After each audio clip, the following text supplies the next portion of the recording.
Hello and welcome to another My SB Marriage video. I wanted to talk about fixing and changing your partners. In the beginning, when we first started to have conflict, I started to call family and friends, and I'd be like, well, I raised this subject and then he said this and I said that and then he blew up and now he's being quiet and not talking to me and I don't understand what's going on. I don't understand how my statement set him off. I don't understand why he's suddenly not talking to me. I don't understand how he got so offended. I made this statement, should I try another statement? And that kind of thing. That's what I was doing with my family and friends, my close confidants. And none of us could understand what was going on. We were all a little bit confused. I remember my mum saying to me a couple of times, did you say XYZ? And I'd say, yeah, I said that. And she'd go, and what did he say? I said, he said nothing, just stood there looking at me. So we were all a little bit confused. Cut forward to some years later, and they started to tell me that you can't fix him and you can't change him.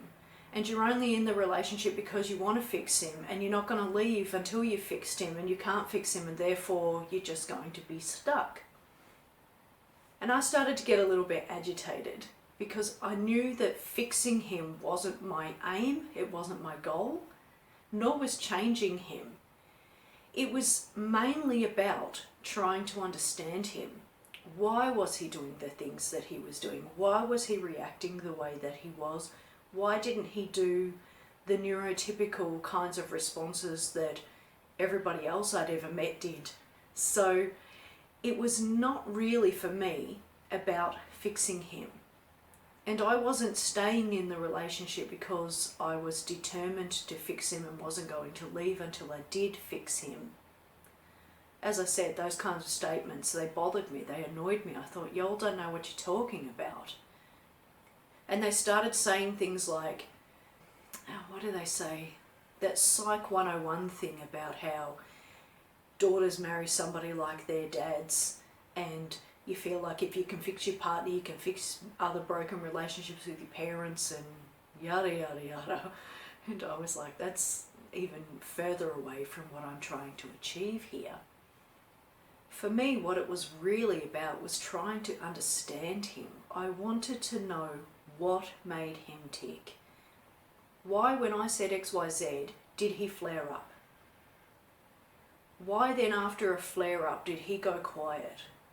Why, after any kind of bringing up of any issue, was he always saying, well, you may as well leave then, and things like this? Like, who was he and how did he work? What made him tick? And the proof is in the pudding, as they say, because as soon as I found out that he was on the spectrum, I stopped calling people up and asking them for advice because I realised now why they weren't able to help. Nobody in my circle knew anything about anybody on the autism spectrum or somebody with Asperger's. We had no idea what that entailed or anything. And I guess I'm lucky that I found out in an era where we have internet, because now I can find my answers anywhere. So I might say, wonder why he's flying into a rage, and I can find out what causes him to fly into a rage, and then perhaps what tips and tricks I might be able to do to work that out. Or why isn't he showing any affection? Oh, I see, that's why he's not doing it. Why isn't he communicating? Okay, I see. And why doesn't he ever let me in? He never really talks about his life, he doesn't inquire about mine, he's really kind of shut off. Why is that happening? And all my answers are online or in support groups and things like this. So I know that there are things that can improve, and improve is the key word here. It's not about fixing or changing. For example, I can't change my history. I cannot change his history.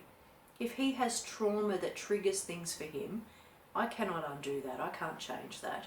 I cannot fix him. I cannot heal him.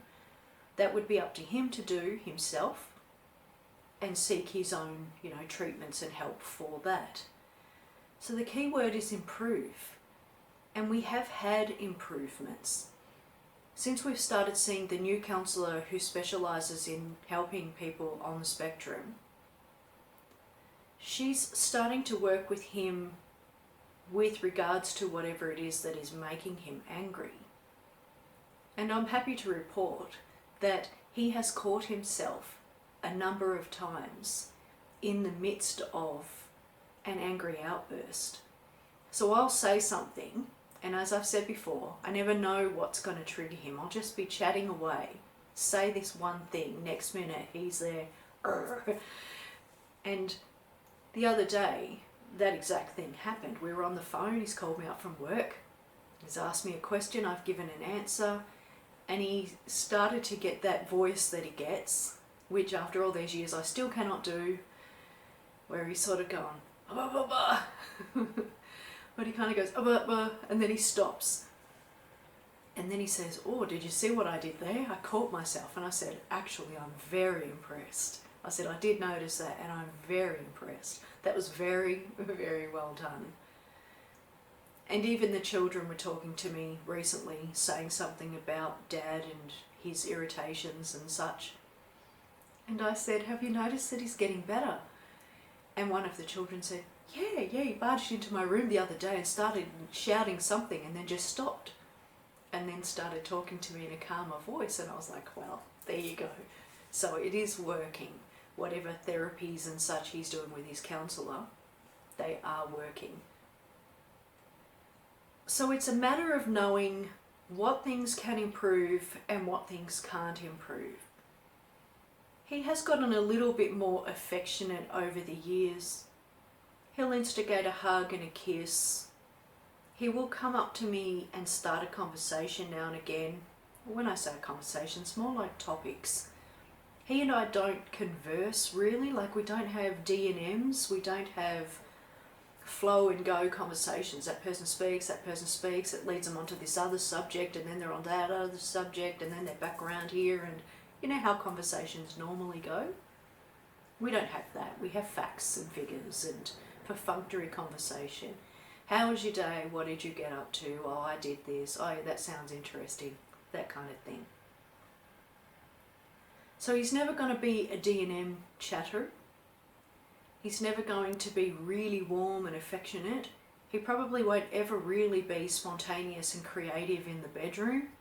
He can try and he makes improvements, but it's never fully, functioning sort of typical relationship. So for me, I get really, really annoyed when people use the words like fix and change. To me, relationships are not about that. I don't know if your relationship's about that and that's what you're about. I don't know if you wake up in the morning and you're determined to change your partner in every which way. Maybe you are, maybe you aren't. For me, it's about improving. You have to change and grow and learn and adapt. They're the nature of all relationships. They all operate that way. It's the same as, say, when your child is 5 and you have a specific way of interacting with them. Then when they're 10 it changes, when they're 15 it changes, when they're 20 it changes, etc., etc. So you grow and you adapt and you work around things, issues, and you work with each other to remedy how it is that you speak to them. For example, you're not going to speak to your 20-year-old like you would your 5-year-old. And relationships are much the same. It's not about fixing. If he was blind, I can't make him unblind, but I can help make adaptations that help him function in this house if he can't see. And for me, it was very much the same with him. I didn't know he was on the spectrum, but I knew that we had many, many issues that we needed to work through and improve on. And most of those were done through counsellors because I just don't have the skill set to remedy much of what's going on for him. I'm just not adept enough at like knowing how to get through to him, or knowing how to help with something that triggers his anger, all that critiquing that he did. That's way above my pay grade. I don't know what made him be that critiquey. I could hazard a guess. But there was nothing I could do to fix it. There was nothing I could do to stop it. I had tried many different things, like trying to be, should I say, 100% perfect in my housework, and it didn't really work. So it was never about changing, it was about making improvements, finding out ways to help the relationship, make it that we're having less fights, less friction, less upsets, and that we're learning and growing and finding out about each other and things like this. So yeah, leave a comment below. What do you think? Do you hate being told that you're trying to fix your partner or change your partner? Or do you feel that that's what you're actually doing? I mean, some people do, you know, those are the facts. Or do you feel that the word improve is more in line with what it is that you're trying to achieve? Leave a comment below. I'd love to hear from you. It's a really curious topic, I think. I see lots of other videos on the internet talking about fixings and changings, and I get just as irritated. Anyway, that's my food for thought for today. Thank you so much for taking the time to watch this video. Really do appreciate it.